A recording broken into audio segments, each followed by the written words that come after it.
DPR RI mendukung pemerintah untuk fokus dan optimis dalam upaya pemulihan ekonomi dan kesehatan di tengah situasi pandemi COVID-19. Komisi 4 DPR RI mengkritisi rendahnya serapan anggaran Kementerian Kelautan dan Perikanan yang berdampak pada daya saing komoditas ekspor. Hal ini juga berimplikasi pada gagalnya upaya pemerintahan memberikan stimulus pada pemulihan ekonomi nasional sektor perikanan. Sebagai bentuk komitmen DPR RI terhadap tercapainya tujuan pembangunan berkelanjutan atau Sustainable Development Goals, Badan Kerjasama Antar Parlemen merilis portal SDGs DPR RI.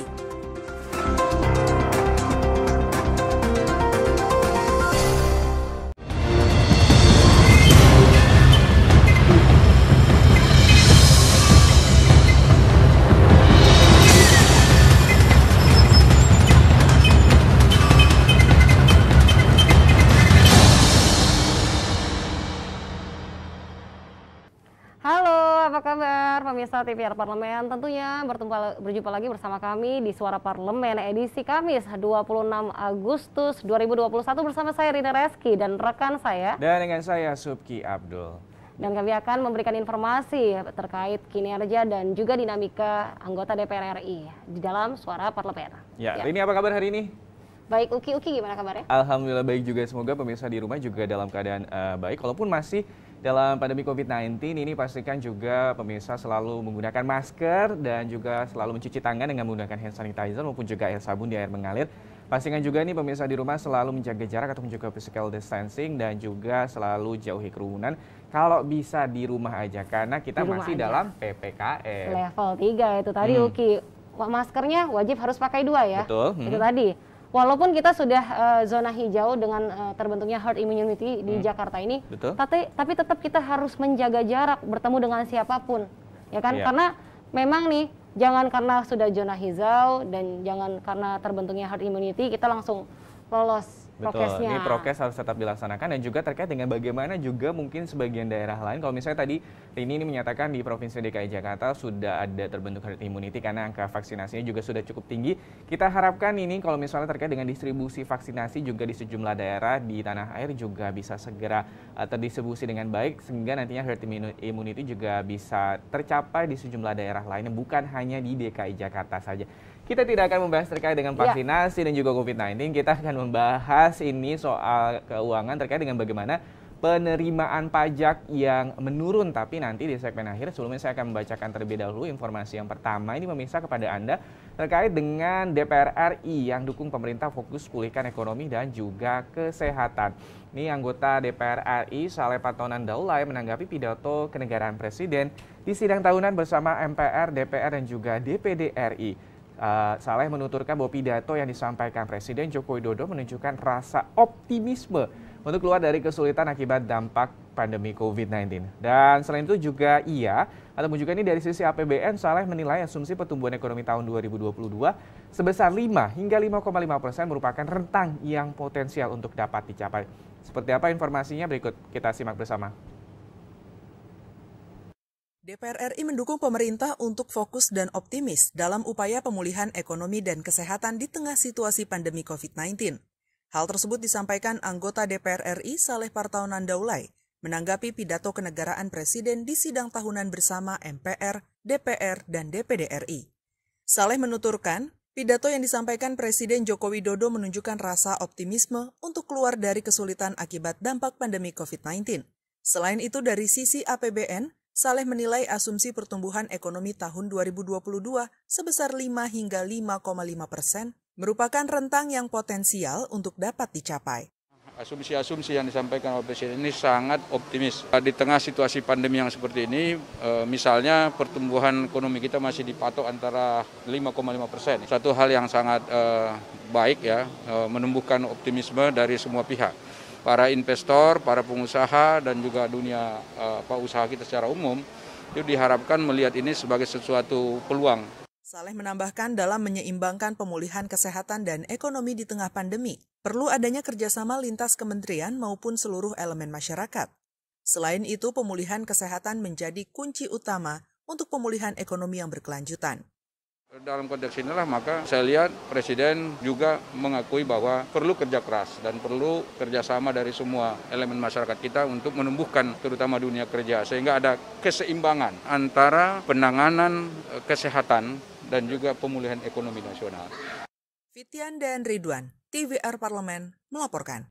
Penurunan pajak, kita beralih ke berita selanjutnya. Serapan anggaran KKP harus ditingkatkan. Anggota Komisi 4 DPR RI, Suhardi Duka, mengatakan diperlukan terobosan dan langkah antisipasi agar spending atau serapan anggaran Kementerian Kelautan dan Perikanan dapat ditingkatkan, terutama dalam periode 3 bulan ini.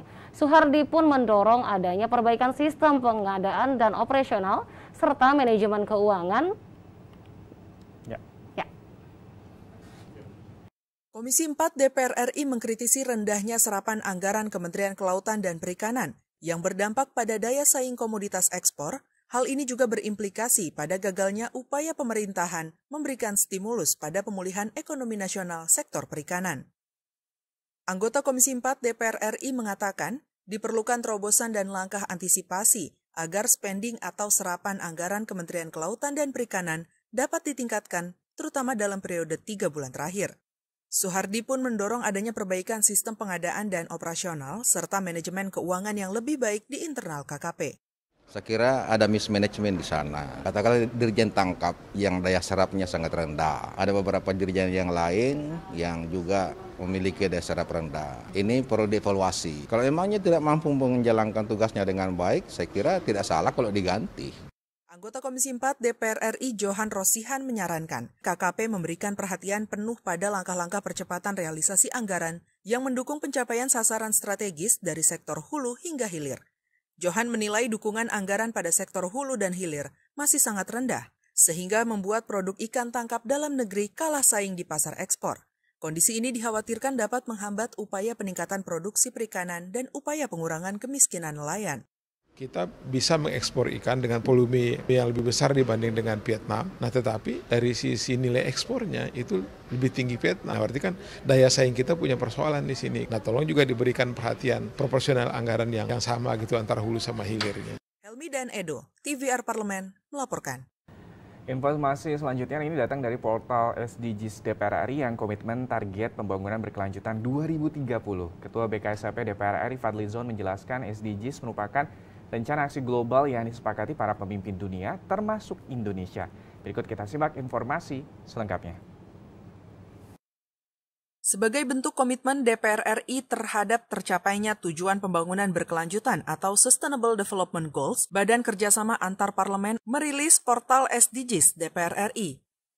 Ditemui dalam peluncuran portal SDGs DPR RI, Ketua BKSAP DPR RI Fadlizon menjelaskan, SDGs merupakan rencana aksi global yang disepakati para pemimpin dunia termasuk Indonesia. Fadlizon menambahkan peluncuran portal SDGs merupakan terobosan aksi parlemen untuk mencapai 17 tujuan pembangunan berkelanjutan dalam kurun waktu 9 tahun ke depan, atau di tahun 2030, serta mempermudah anggota DPR RI dan masyarakat melakukan pengawasan dan evaluasi terhadap capaian SDGs di Indonesia. SDGs ini sebagai salah satu tool, salah satu instrumen atau alat untuk memonitor sejauh mana pencapaian SDGs kita dari waktu ke waktu, dari tahun ke tahun, hingga nanti di 2030. Sementara itu, Wakil Ketua DPR RI Bidang Politik dan Keamanan Aziz Syamsuddin berharap portal ini bisa bermanfaat bagi anggota DPR RI dan masyarakat luas dalam pencapaian agenda pembangunan berkelanjutan 2030. Selamat terhadap peluncuran daripada platform digital SDGs DPR RI. Tentu ini menjadi parameter bagi keberhasilan bagaimana dengan capaian target di tahun 2030 ini dapat tercapai. Portal SDGs yang dapat diakses melalui situs sdgs.dpr.go.id menyajikan informasi dan data terkait fungsi DPR dalam legislasi, anggaran, dan pengawasan capaian SDGs. Tim Liputan TVR Parlemen melaporkan. Baik, kita beralih ke berita selanjutnya. Forum diskusi kiat sukses menuju WBK dan WBBM. Inspektur Utama DPR RI Setyananta Nugraha mengatakan upaya membangun birokrasi yang bersih atau sekaligus melayani terus diupayakan oleh Inspektorat Utama Sekretariat Jenderal DPR RI melalui forum diskusi dengan tema Kiat Sukses Menuju Wilayah Bebas Korupsi dan Wilayah Birokrasi Bebas Melayani. Berikut liputannya. Upaya membangun birokrasi yang bersih sekaligus melayani terus diupayakan oleh Inspektorat Utama Sekretariat Jenderal DPR RI melalui forum diskusi dengan tema Kiat Sukses Menuju Wilayah Bebas Korupsi dan Wilayah Birokrasi Bebas Melayani. Menurut Inspektur Utama DPR RI, Setianta Nugraha, forum diskusi ini bertujuan untuk memperkaya dan memperluas wawasan terkait dengan reformasi birokrasi di lingkungan Sekretariat Jenderal DPR RI. Kepada unit-unit yang ditunjuk sebagai zona integritas menuju WBK dan WBBM, maka kita perlu mendapatkan atau best practices lah dari beberapa kementerian dan lembaga yang telah berhasil. Setianta Nugraha juga menyoroti peran media dalam mensosialisasikan kegiatan-kegiatan reformasi di lingkungan Sekretariat Jenderal DPR RI. Untuk itu, Setianta berharap bantuan media baik TV dan radio parlemen maupun media sosial di lingkungan DPR agar mensosialisasikan kegiatan-kegiatan reformasi di lingkungan Sekretariat Jenderal sehingga dapat diketahui oleh masyarakat luas. Ini sebetulnya dari hasil evaluasi Kementerian PAN dan RB. Dari Kementerian PAN dan RB itu merasa agak kesulitan kok kenapa Sekretariat Jenderal DPR ini kurang mendapatkan informasi yang bisa diperoleh dari media sosial. Dari Tangerang, Banten, Doni dan Teguh, TVR Parlemen melaporkan. Kita ke informasi selanjutnya pemirsa, ini terkait optimisme infrastruktur akan tetap tercapai di tengah pandemi. Ini Ketua Komisi 5 DPR RI Lazarus mengatakan meski terjadi penurunan dari target karena dampak pandemi COVID-19 yang sangat luar biasa terhadap anggaran infrastruktur, namun ini kalau misalnya membahas terkait dengan bagaimana informasi selengkapnya berikut ini. Dalam penyampaian postur APBN 2020 beserta nota keuangan yang disampaikan Presiden Joko Widodo, pembangunan infrastruktur menjadi salah satu fokus utama pemerintah merencanakan kebijakan yang tetap ekspansif guna mendukung percepatan pemulihan sosial ekonomi. Ketua Komisi 5 DPR RI Lazarus mengatakan, meski terjadi penurunan dari target karena dampak pandemi COVID-19 yang sangat luar biasa terhadap anggaran infrastruktur, namun Lazarus optimis target proyek infrastruktur akan diselesaikan Presiden hingga akhir masa jabatan tetap tercapai. Kalau saya melihat dari apa yang disampaikan oleh Presiden tadi, Presiden masih berusaha bagaimana supaya target-target capaian, terutama kabinet masa beliau ini, ya, untuk infrastruktur prioritas, Presiden masih berupaya supaya seluruh proyek-proyek yang sudah dicanangkan ini bisa diselesaikan di akhir masa jabatan. Selain itu, Lazarus berharap pemerintah seharusnya dapat melakukan perencanaan dan pemanfaatan APBN dengan tepat sehingga tidak menghambat perkembangan pembangunan infrastruktur dan sektor lainnya. Itu sebetulnya kan tidak harus ada refocusing. Dari perencanaan itu betul-betul sudah matang, sehingga tahun berjalan misal nih, jalan tol ini kita anggarkan sekian miliar, ya. Nah, sekian miliar itu kontrak. Dan kontrak itu sesuai dengan yang kita anggarkan gitu loh. Tapi sekarang kan tidak bisa rata-rata semua kegiatan itu terjadi pengurangan karena memang penerimaan negara berkurang, akhirnya program yang sudah kita anggarkan tadi, duit yang sudah kita anggarkan di APBN tidak bisa terpenuhi, paksa terjadi pemotongan. Mario Hasiholan, TVR Parlemen, melaporkan. Kita beralih ke berita selanjutnya. Wakil Ketua Komisi 9 DPR RI Immanuel Lakalena mengatakan penanganan pandemi COVID-19 karena perbedaan politik antar kepala daerah bisa menjadi penghambat penanganan pandemi COVID-19. Termasuk, ya kita ke berita selengkapnya. Komisi 9 DPR RI meminta pemerintah pusat menegur pemerintah daerah yang tidak mendistribusikan vaksin COVID-19 karena perbedaan pandangan politik. Di Gedung DPR RI Jakarta, Wakil Ketua Komisi 9 DPR RI Immanuel Lakalena mengatakan penanganan pandemi COVID-19 karena perbedaan politik antar kepala daerah bisa menjadi penghambat penanganan pandemi COVID-19, termasuk pendistribusian vaksin, sehingga perlu mendapat perhatian dari khususnya Menteri Dalam Negeri.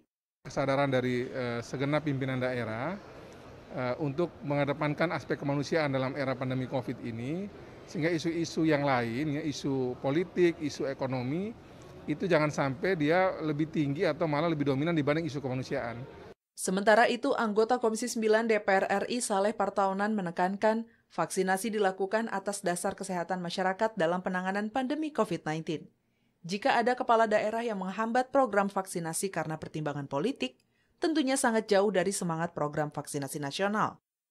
Distribusi vaksin seharusnya berjalan secara merata dan terukur sesuai kebutuhan daerah. Karena itu pelaksanaan vaksinasi itu sangat tidak wajar jika ada unsur-unsur politis di dalamnya. Tidak boleh dipolitisasi vaksinasi itu. Sebelumnya Deputi 2 Kantor Staf Presiden Abednego Tarigan mengungkapkan tidak sedikit pemerintah provinsi yang tidak mendistribusikan vaksin COVID-19 ke kabupaten kota karena perbedaan pandangan politik. Selain itu ada upaya Pemda mempermainkan data perkembangan kasus COVID-19 di daerahnya. Fitian dan Dwi, TVR Parlemen melaporkan. Iya, baik, oke. Ya, tadi kita sudah hadirkan 6 berita pilihan oleh tim redaksi TVR Parlemen terkait dengan bagaimana nih masih dalam hal pandemi COVID-19 terkait dengan infrastruktur yang juga akan tetap tercapai di tengah masa pandemi COVID-19 dan juga terkait dengan distribusi vaksin. Kalau kita ketahui juga nih Rini, karena Indonesia nih terdiri dari negara kepulauan yang terdiri dari beberapa pulau dan juga ini kalau misalnya membahas juga kesulitan distribusi dan juga logistik menjadi kendala juga terkait dengan bagaimana vaksinasi tidak begitu merata di sejumlah daerah ya. Iya, baik. Apalagi untuk daerah-daerah yang mungkin tidak terjangkau atau susah terjangkau ya Uki ya. Harusnya jangan hanya di ibu kota. Ini kita merata untuk pembentukan herd immunity. Jadi semuanya, karena kita melawan COVID-19 ini bukan cuma di ibu kotanya aja, tetapi kan di daerah-daerah tertentu kan juga harus merata sekali. Betul sekali kalau misalnya melihat juga bagaimana antusias dari masyarakat di sejumlah daerah terkait dengan vaksinasi juga begitu cukup tinggi karena mereka juga mungkin sudah lelah dan juga sudah bosan dengan pandemi COVID-19 ini. Pemirsa, nanti kami akan kembali dengan informasi menarik lainnya. Pastikan Anda tetap bersama kami.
Ya baik, pemirsa TVR Parlemen masih bersama Suara Parlemen edisi Kamis 26 Agustus 2021 dan masih bersama kami. Ya. Dan kita membahas headline surat kabar yang terbit pada hari ini ya, Uki ya. Headline surat kabar hari ini. Pelajaran penting dari vonis Beni dan Heru ini terkait dengan hukuman bagi terdakwa kasus korupsi asuransi Jiwasraya ini. Dan juga kalau misalnya di situ juga ada atlet tenis meja ya. Kalau misalnya ini juga membahas kemarin baru saja Olimpiade Tokyo 2020. Kali ini Paralimpik ataupun juga ini khusus atlet yang berkebutuhan khusus yang juga sedang melaksanakan Paralimpik 2020 di Tokyo. Selengkapnya dalam headline surat kabar.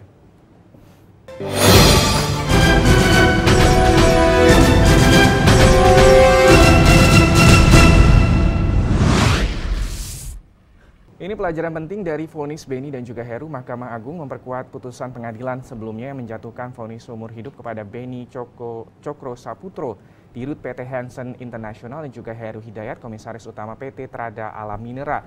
Dan vonis terhadap terpidana kasus korupsi pengelolaan investasi dan juga keuangan PT Asuransi Jiwasraya dan juga pidana pencucian uang ini diharapkan jadi penanda agar industri asuransi bangkit kembali, lebih profesional dan juga lebih berhati-hati. Dalam perkara berbeda, Heru dan juga Beni juga masih menjalani persidangan dalam kasus tersebut.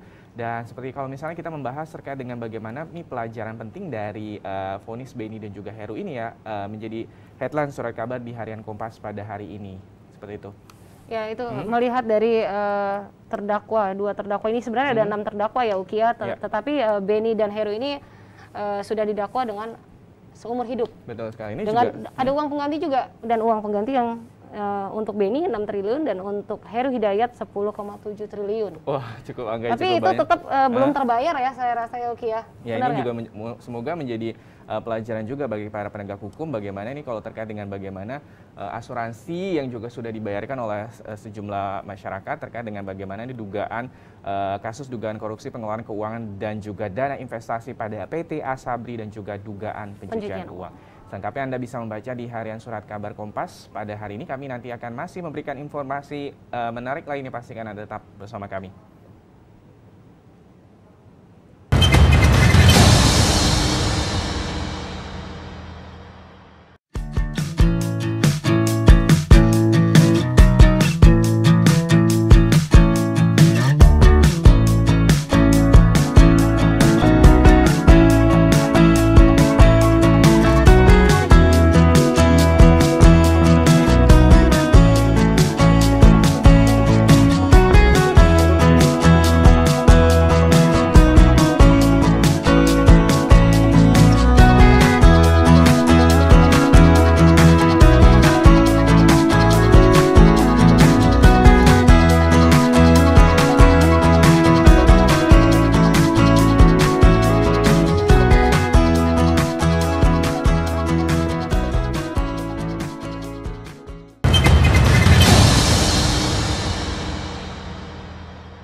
Ya, masih di Suara Parlemen Pagi. Ya Uki, betul, kita akan membahas setelah ini akan ada tajuk untuk hari ini ya Uki ya. Ya, terkait dengan bagaimana ini penerimaan pajak yang menurun kalau misalnya membahas terkait dengan bagaimana ini COVID-19 ini juga menyasar sektor-sektor terutama nih sektor ekonomi dan juga keuangan yang kita juga mengetahui bahwa kemarin misalnya membahas terkait dengan bagaimana defisit APBN dan juga terkait dengan bagaimana angka pertumbuhan ekonomi Indonesia yang juga turun ataupun juga terindikasi ini kalau misalnya membahas terkait dengan pandemi COVID-19. Sebelumnya kita akan simak terlebih dahulu tajuknya yang berikut ini.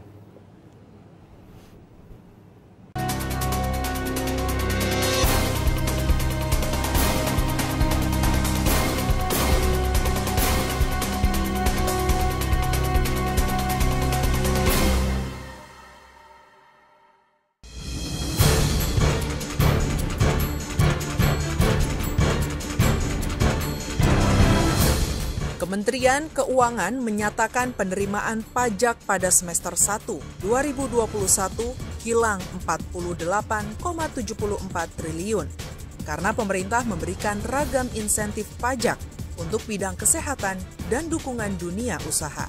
Sudah seharusnya pemerintah melakukan evaluasi penyaluran insentif pajak bagi dunia usaha dan bidang kesehatan untuk mengetahui dampak yang ditimbulkan dan memastikan insentif yang telah direalisasikan tersebut efektif dan memiliki dampak signifikan terhadap pemulihan ekonomi nasional maupun di sektor kesehatan.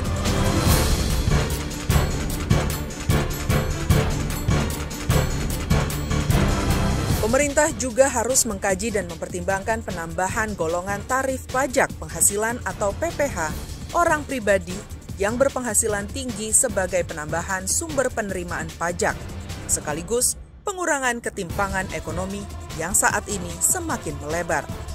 Di samping itu, pemerintah harus mempertimbangkan penambahan golongan tarif PPh final untuk pendapatan pasif atau passive income, seperti bunga tabungan atau deposito, mengingat berdasarkan data Lembaga Penjaminan Simpanan atau LPS, jumlah rekening yang nominalnya lebih dari 5 miliar hanya 0,03% atau minoritas dari total keseluruhan rekening.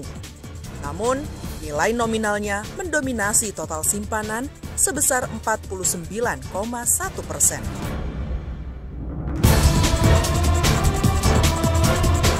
Memprioritaskan pembahasan rencana penerapan pajak karbon yang tertuang dalam Rancangan Undang-Undang Ketentuan Umum dan Tata Cara Perpajakan Rancangan Undang-Undang KUP sebagai tambahan penerimaan negara seiring dengan adanya pengurangan emisi gas rumah kaca dan realisasi komitmen pemerintah dalam meningkatkan penggunaan energi baru dan terbarukan.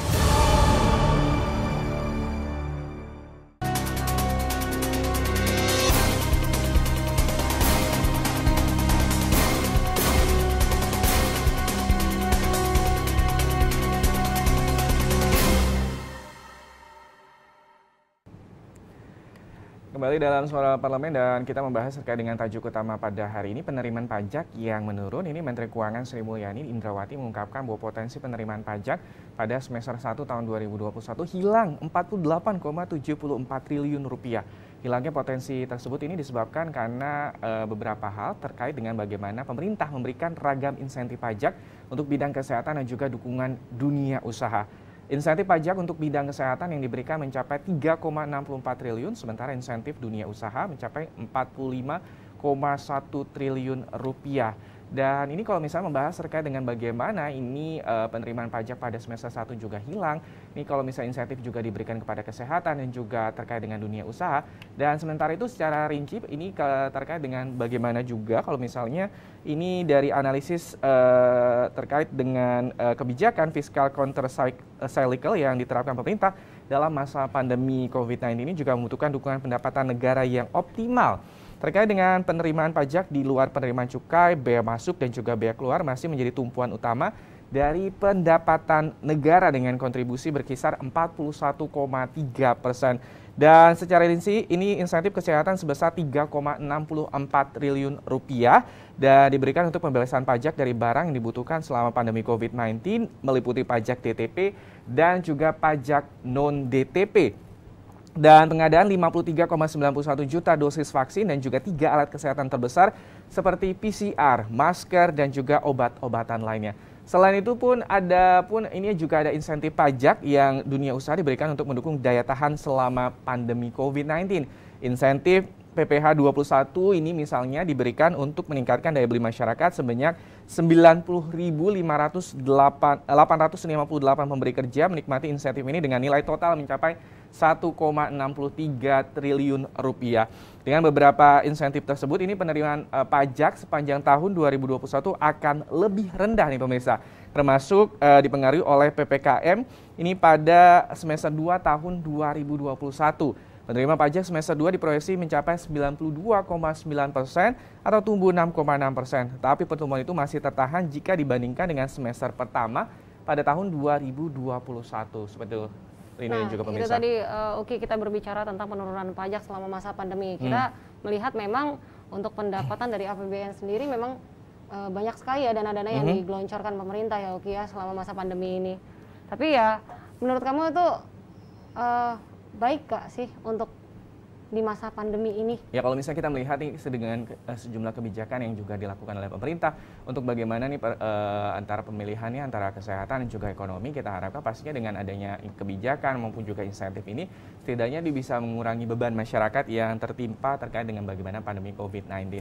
Nah, untuk insentif itu langkah bijak nggak? Betul sekali kalau misalnya ini mengatakan apakah langkah bijak. Ini pastinya ini pemerintah dan juga dalam hal ini para menteri dan juga stakeholder terkait juga sudah memikirkan nih terkait dengan bagaimana insentif yang diberikan. Tapi kita harapkan nih insentif yang dikeluarkan ini juga sudah sesuai atau juga memang bagi masyarakat yang membutuhkan. Kita nanti masih akan membahas terkait dengan bagaimana penerimaan pajak yang menurun. Pastikan Anda tetap bersama kami.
Ya, masih di Suara Parlemen edisi Kamis 26 Agustus 2021 dan kita tiba di segmen terakhir untuk hari ini. Oke, masih dengan pembahasan tentang penurunan pajak selama sekali. masa pandemi. Ini kalau misalnya di bidang pendapatan negara, ini pemerintah menyusun reformasi pajak 2021-2024 dengan 2 tujuan utama. Pertama, mendorong pertumbuhan ekonomi nasional, mendorong terkait dengan bagaimana melalui insentif yang tepat sasaran dan juga mengurangi beban usaha. Kedua, optimalisasi penerimaan negara melalui penambah objek maupun subjek pajak, baru meningkat kepatuhan wajib pajak dan juga memperbaiki tata kelola serta administrasinya. Kalau misalnya membahas juga nih terkait dengan bagaimana penerimaan kepabeanan dan juga cukai ini pemirsa, serta PNBP diproyeksi tumbuh subur. Nih pemerintah ini memproyeksi penerimaan keduanya masing-masing sebesar 108,6% dan atau tumbuh sebanyak 9,5% dan juga sebesar 119,8% atau tumbuh 3,9%. Dan saat ini Komisi 11 DPR RI pastinya bersama dengan pemerintah tengah membahas rancangan undang-undang tentang perubahan kelima atas Undang-Undang Nomor 6 Tahun 1983 tentang ketentuan umum dan juga tata cara perpajakan atau KUP. Karena ini rancangan undang-undang KUP ini nantinya diharapkan bisa menjadi solusi atas penerimaan pajak negara yang terus menurun. Kalau misalnya juga membahas terkait dengan bagaimana urgensi dan juga posisi dari rancangan undang-undang KUP ini sendiri sebagai suatu pedoman umum perpajakan yang harus memberikan kepastian hukum, sehingga fokus DPR adalah untuk memastikan pembahasan rancangan undang-undang dilakukan dengan seksama, cermat, dan juga efektif. Sementara itu, ini kalau misalnya ini masih ada pendapat juga nih pemirsa dan juga ini terkait dari anggota Komisi 11 DPR RI, Misbakun, yang mengatakan bahwa pihaknya ingin terlebih dahulu melihat dengan cermat dinamika dampak COVID-19 pada dunia bisnis dan juga lebih berhati-hati dalam memperhitungkan dampak-dampak dari penerapan rancangan undang-undang KUP ini baru ini pada makroekonomi dan juga inflasi, seperti itu. Ya, tentunya oke dengan beberapa insentif tersebut, penerimaan pajak sepanjang tahun 2021 ini akan lebih rendah ya, termasuk juga dengan dipengaruhi oleh PPKM pada semester 2 tahun 2021 itu tadi. Ya, ini kalau misalnya membahas juga mencermati akun pajak tersebut, realisa pajak penghasilan tahun 2020 juga mencapai 594 triliun atau terkontraksi di 23,1% dibandingkan dengan realisasi pada tahun 2019. Kita harapkan nantinya dengan sejumlah kebijakan, dengan sejumlah strategi yang akan dilakukan oleh Kementerian Keuangan maupun juga Ditjen Pajak, ini nantinya target realisasi dari penerimaan pajak di tahun 2021 ini setidaknya tidak jauh dari target yang namun juga harapan yang sudah ditetapkan bersama dengan DPR dan juga pemerintah, seperti itu ya. Iya, baik Uki. Begitu, sekian juga berarti berita yang kami sajikan pada hari ini. Dan maaf ya Uki ya kalau misalnya kita ada salah-salah kata nih tadi mungkin berita-berita yang kita sampaikan. Baiklah, saya Rini Reski dan rekan saya. Dan dengan saya Suki Abdul beserta seluruh kerabat kerja yang bertugas mengucapkan terima kasih atas perhatian Anda. Sampai jumpa.